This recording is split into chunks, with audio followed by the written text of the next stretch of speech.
There are two important programs that I'll talk about here. And one is because of the high unemployment in this particular constituency. The first one is the apprenticeship program.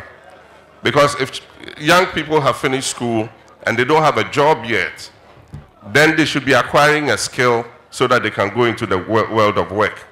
And that's why we're talking about the National Apprenticeship Program. For the young people who have finished JHS and SHS and have not advanced into tertiary education, they need to get a skill to go into the world of work. A skill is always important for any person.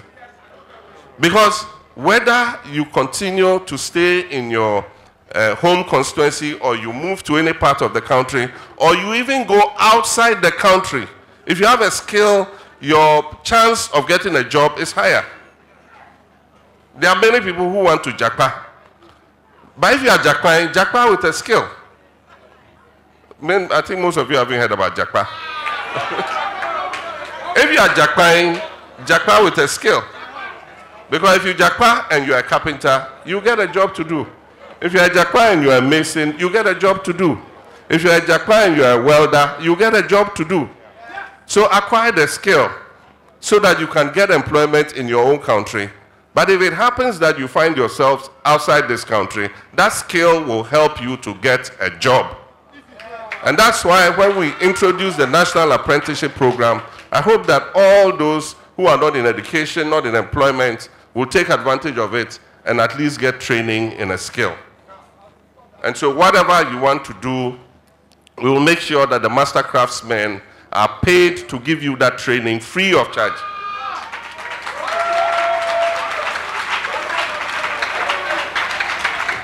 And the next critical issue is the issue of small and medium enterprises, which are run particularly by our women. Our women are in trade, in commerce, and so on and so forth. And most of the time, some of what they need as capital for their businesses is as little as 1,000 Ghana cedis. And yet, they have no access to that credit. We had the Women's World Banking.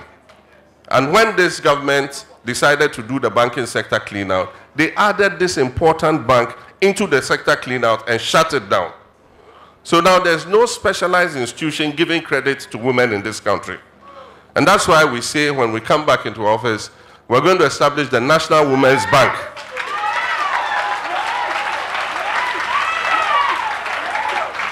And we'll focus on giving small credit to women in small and medium enterprises. Women are an important part of our economic prosperity. If you go into several sectors, it is the women who are driving progress in those sectors. And so if we put our money where our mouth is, with our mothers and our sisters and our wives, so that they are able to earn an income, it will improve the welfare of our children and our husbands and our brothers and uncles. And so it's one of the issues that we'll take up.